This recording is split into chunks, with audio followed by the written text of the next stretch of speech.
കൃഷ്ണ ഒരു വേലക്കാരിയുടെ മകളാണ്. സാമ്പത്തികമായി അവർ നമ്മളെക്കാൾ ഒരുപാട് താഴെയാണ്. പക്ഷേ നവീന്റെ ഭാര്യയായി ആ കുട്ടി വന്നതിൽ ഒട്ടും കുറച്ചിൽ തോന്നുന്നില്ല. എത്ര മിടുക്കിയാണ് കൃഷ്ണമോള്. എല്ലാ കാര്യങ്ങളിലും ഗാഥയേക്കാൾ ഒരുപടി മുമ്പ് തന്നെയാണ് കൃഷ്ണ. നവീന് ചേർന്നവള് കൃഷ്ണ തന്നെയാ. അക്കാര്യത്തിൽ എനിക്ക് എതിരഭിപ്രായം ഒന്നുമില്ല നന്ദ. ഒരു കുടുംബം ഒരു പെൺകുട്ടി ആഗ്രഹിക്കുമ്പോ അവക്ക് വേണമെന്ന് തോന്നുന്ന എല്ലാ യോഗ്യതകളും കൃഷ്ണയ്ക്കുണ്ട്. പക്ഷേ ഹൃദയശുദ്ധി ഉള്ളതുകൊണ്ടോ ഭക്തയായതുകൊണ്ടോ വിധി മറികടക്കാൻ ആ കുട്ടിക്ക് സാധിക്കുമോ? ഇരട്ട കുട്ടികളിൽ ഒരാൾക്ക് മാത്രമേ ഈ പ്രശ്നങ്ങൾ പരിഹരിക്കാൻ പറ്റൂ എന്ന് പറഞ്ഞ വാചകം ഇപ്പോഴും കാതിൽ കടന്ന് പെരുമ്പറ കൊട്ടുകയാണ്. കൃഷ്ണയും ഗാഥയും ഒരമ്മയുടെ വയറ്റിൽ പിറന്നതല്ലെന്ന് നമുക്ക് വ്യക്തമായിട്ടറിയാം.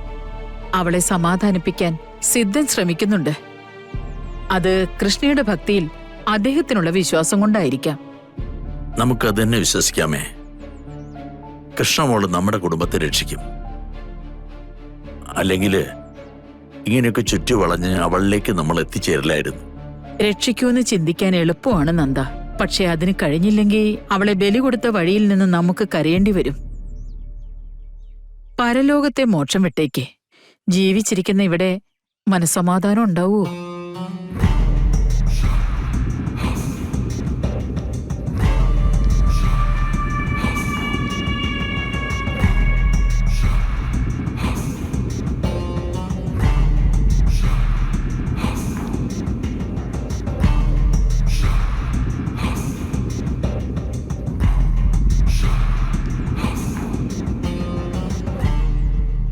ഇതെന്തു പറ്റി? മോളെന്താ നടന്നു വരുന്നേ? അത് പിന്നെ ഞാൻ അമ്മയുടെ അടുത്തേക്കൊന്ന് പോയതായിരുന്നു. എന്നെ ഗേറ്റിൽ വിട്ടിട്ട് വണ്ടി പോയി. ഞാനിങ്ങോട്ട് നടന്നു കയറുന്നേ ഉള്ളൂ.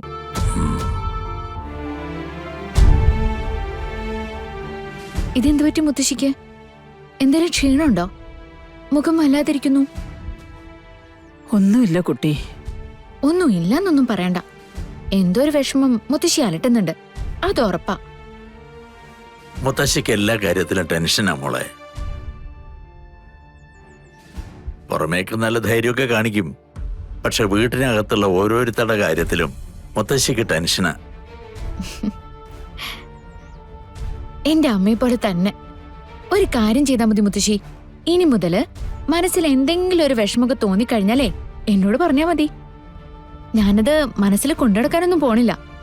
ഞാൻ നേരെ പൂജാമുറിയിൽ കയറി അത് ദൈവത്തിന് കൈമാറും. എന്നിട്ടേ മുത്തശ്ശി ആഗ്രഹിക്കുന്നതൊക്കെ സാധിച്ചു കൊടുക്കണേന്ന് ഞാൻ പ്രാർത്ഥിക്കുകയും ചെയ്യും. എന്റെ ജോലിയും തീരും. മുത്തശ്ശി ആഗ്രഹിക്കുന്ന കാര്യം ദൈവം നടത്തി തരുകയും ചെയ്യും. എങ്ങനെയുണ്ടച്ചാ?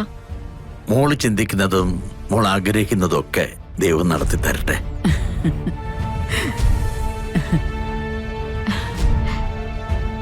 ഞാൻ അകത്തേക്ക് പോട്ടെ മുത്തശ്ശി.